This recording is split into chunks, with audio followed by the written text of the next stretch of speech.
আসসালামু আলাইকুম। আশা করি আপনারা সবাই ভালো আছেন। তো আজকের ১০ নম্বর ক্লাসে আপনাদেরকে স্বাগতম।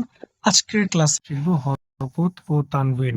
তো ক্লাস শুরু করার আগে আমি একটু বলে নেই আপনাদেরকে অনুরোধ করব যে ভিডিওতে লাইক করবেন, কমেন্ট করবেন এবং যদি সাবস্ক্রাইব না করে থাকেন অবশ্যই সাবস্ক্রাইব করবেন এবং যদি চ্যানেলে নতুন হয়ে থাকেন তাহলে আপনাদেরকে একটু বলে দিই যে আমি কোরআনের ভাষা শেখাচ্ছি যেন আপনি অনুবাদ ছাড়াই কোরআনের আয়াত পড়ে কোরআনের অর্থ বুঝতে পারেন এবং আপনাদেরকে এইজন্যই লাইক কমেন্ট করার অনুরোধ করছি। কারণ আপনি যদি এতটুকু সহযোগিতা করেন তাহলে আরো মানুষের কাছে পৌঁছাবে এবং আরো মানুষ কোরআন সম্পর্কে জানতে পারবে এবং কোরআন পড়তে পারবে।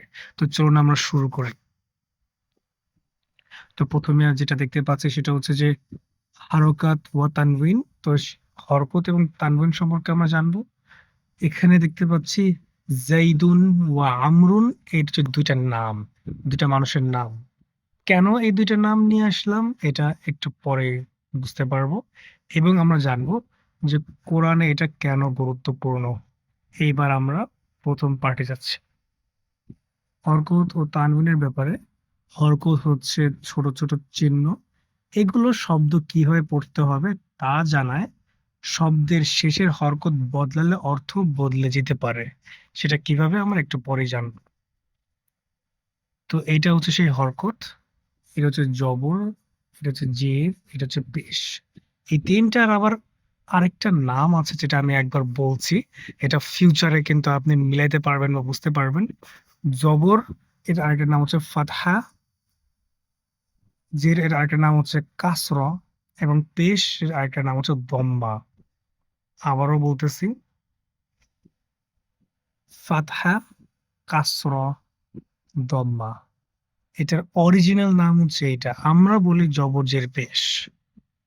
তো আশা করি এটা আপনার মনে থাকবে। ফিউচারে এটা আবার দেখবেন যে আবার চলে আসবে কোথাও না কোথাও এই ৩ টা নামগুলো।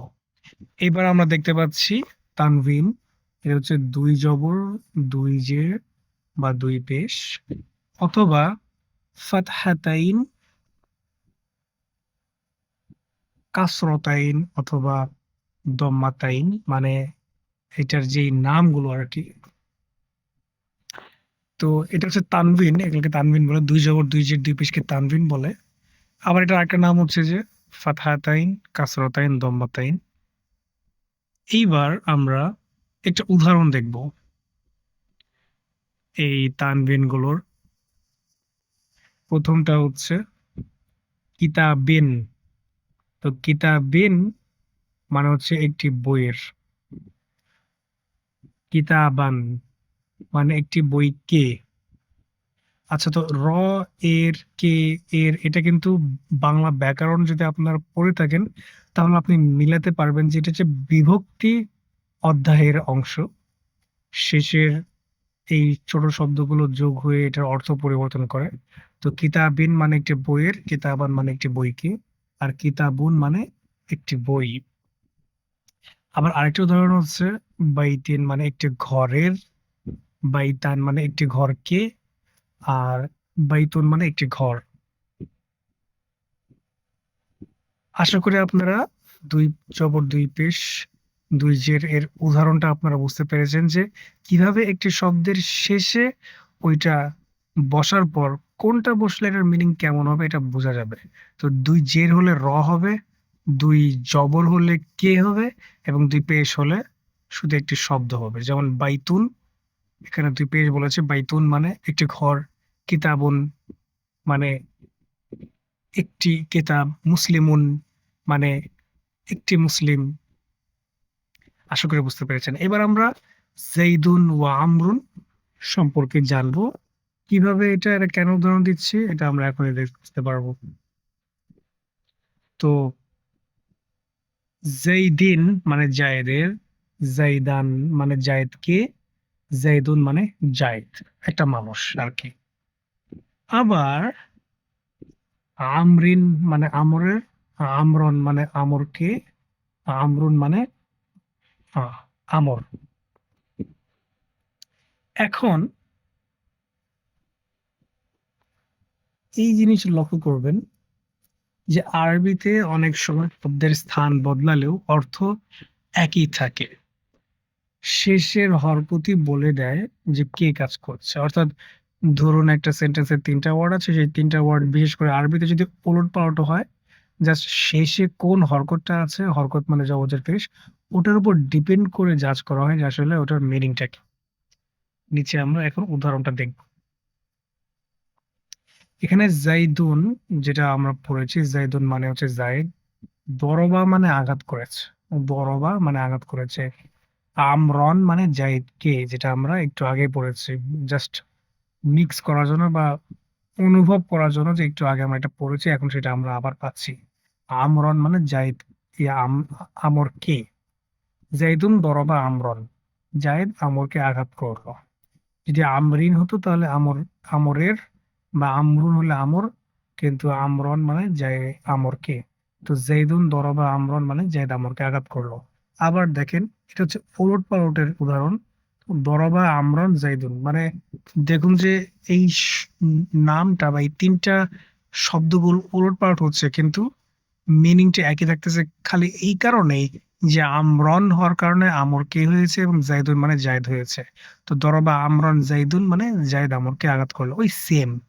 আবার দেখবেন দরবা জাইদুন আমরন, জায়েদ আমরকে আঘাত করলো, আবার আমরন দরবা জাইদুন, কিন্তু ওই মিনিংটা একবারে সেম, কারণ লাস্টে তানউইন এর পরিবর্তনের কারণে।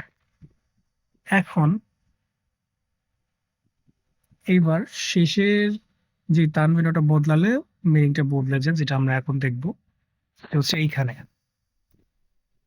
দরবা জাইদান, এবার জাইদুন, আগে জাইদুন ছিল, এখন জাইদান মানে জাইদকে, আমরুন আমর।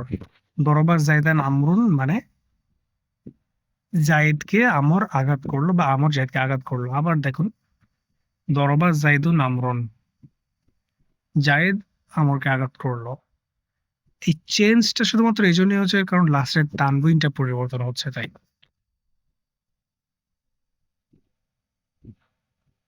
এইবার আমরা কোরআনের কিছু উদাহরণ দেখব।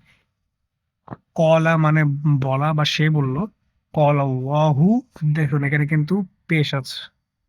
তো একটু বলে নিই যে আমরা কিতাবিন কিতাবান কিতাবুনটা পড়েছি, যে কিতাবিন মানে কিতাবের, কিতাবুন মানে কিতাব, এবং কিতাবান মানে কিতাবকে। ঠিক একইভাবে কিতাবি মানে কিতাবের, কিতাবু মানে কিতাব, আবার কিতাবি মানে কিতাবের, মানে জবজের পেশের উপর ডিপেন্ড করছে। তো এখানে আল্লাহু যেহেতু আছে, এখানে পেশ আছে, যার কারণে র বা কে শব্দটা যুক্ত হবে না। তো কল আল্লাহ মানে আল্লাহ বললেন। আবার এখানে দেখতে পাচ্ছি আনজালাল্লাহুল কিতাবা, তো এখানে কিতাব আল কিতাবা বা আল কিতাবা মানে কিতাবকে। তো আনজালাল্লাহুল কিতাবা এই জন্য হচ্ছে কারণ আল্লাহ কিতাবকে নাজিল করেছে।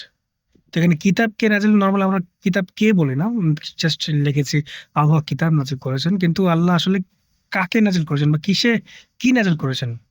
এখানে প্রশ্ন হচ্ছে আনজালাল্লাহুল কিতাবা, প্রশ্ন হচ্ছে আল্লাহ কি নাজিল করেছেন, কিতাব কে নাজিল করেছেন, কিতাব কে নাজিল করেছেন, আনজালাল্লাহুল কিতাব, আল্লাহ কিতাব নাজিল করেছেন। আবার খলাকাল্লাহুল ইনসানা, তো এখানে দেখবেন যে আল্লাহ মানুষ সৃষ্টি করেছেন, কিন্তু এখানে কি আল ইনসানা মানে মানুষকে, ইনসানা মানে মানুষকে, খলাক মানে সৃষ্টি করা। তো খলাকাল্লাহুল ইনসানা, আল্লাহ মানুষকে সৃষ্টি করেছেন। এখানে কিন্তু কখনোই হবে না যে খলাকাল্লাহুল ইনসানি, তাহলে শব্দের ব্যাকরণের ত্রুটি হবে, যার কারণে অর্থের মিনিংটা আসবে না। তো খলাকাল্লাহুল ইনসানা মানে আল্লাহ মানুষকে সৃষ্টি করেছেন। আবার দেখেন দাখলা রজুলুল মাসজিদা, তো দাখলা মানে প্রবেশ করা বা প্রবেশ করেছে, রজুলু মানে লোক, আল মাসজিদা মানে মসজিদকে। তো দাখলাল রজুলুল মাসজিদা অর্থ লোকটি মসজিদে প্রবেশ করছে। এখানে মসজিদকে প্রবেশ হবে না, কারণ এখানে আমরা এখানে কে বলবো না। কিন্তু আপনি যদি বলতে পারেন তাহলে মসজিদ কে হবে না, তাহলে কি, তাহলে তো এখানে মসজিদই হবে। তাহলে এখানে মসজিদই মানে মসজিদের, মানে কোনো কিছু মসজিদের অন্তর্ভুক্ত এটা বোঝায়, যার কারণে এখানে মসজিদই হবে না, মসজিদাই হবে, কারণ কোনো কিছু মসজিদকে রিলেট করে বলতেছে, মসজিদকে ইঙ্গিত করে বলতেছে। তো মসজিদা মানে মসজিদকে রিলেট করে বলা, কিন্তু মসজিদি মানে মসজিদের কোনো কিছু অন্তর্ভুক্ত এটা বোঝায়। তো দাখলা রজুলুল মাসজিদা মানে লোকটি মসজিদে প্রবেশ করলো। আবার এখানে দেখতে পাচ্ছি এখানে পেশ আছে, তো আমার রজুলু মানে লোকটি বিশেষ করলো। কিন্তু এখানে যদি হতো যে আমার রজুলি, তাহলে লোকটির বিশ্বাস করলো, বা আমানার রজুলা মানে লোকটিকে বিশ্বাস করলো। আশা করি আপনারা আজকের ক্লাসটি বুঝতে পেরেছেন। তো আজকের ক্লাসে আমরা যেটা দেখেছি সেটা হচ্ছে যে জবরজের পেশ হলো ৩টি হরকত, ২ জবর ২ জের ২ পেশকে তানবিন বলে। একই শব্দের শেষে বদলালে অর্থ বদলে যেতে পারে। যেটা হচ্ছে তানবিন অথবা হরকত যদি পরিবর্তন হয় তাহলে শব্দের পরিবর্তন হবে। অনেক সময় শব্দের স্থান বদলালে অর্থ বদলায় না। যেটা আমরা দরবা, যাইদুন, আমরনের ক্ষেত্রে দেখেছি যে শব্দগুলো মানে এক্সচেঞ্জ করতেছি, সামনে পিছে দিচ্ছি। তারপরও মিনিংটা চেঞ্জ হচ্ছে না। কারণ যাইদুন, যাইদান, যাইদুন এটার উপর নির্ভর করে মিনিংটা চেঞ্জ হচ্ছে, এবং কোরআন বুঝতে শব্দের শেষে হরকত খুবই গুরুত্বপূর্ণ। না হলে শব্দের অর্থের মিনিংই চেঞ্জ হবে। যার কারণে আপনি যদি জবরের পেশ বা ২ জবর ২ জের ২ পেশ এর পদ্ধতিটা বা নিয়মটা জেনে নেন, তাহলে সেক্ষেত্রে কোরআন মুখস্থ করা এবং কোরআনের অর্থ বোঝার ক্ষেত্রে আপনার জন্য অনেক বেশি সহজ হবে। তো আশা করি আজকের ক্লাসটি আপনাদের ভালো লেগেছে। সবাইকে অনেক, অনেক ধন্যবাদ এতদূর পর্যন্ত দেখার জন্য। আগামী ক্লাসে আবার দেখা হবে। আল্লাহ হাফেজ।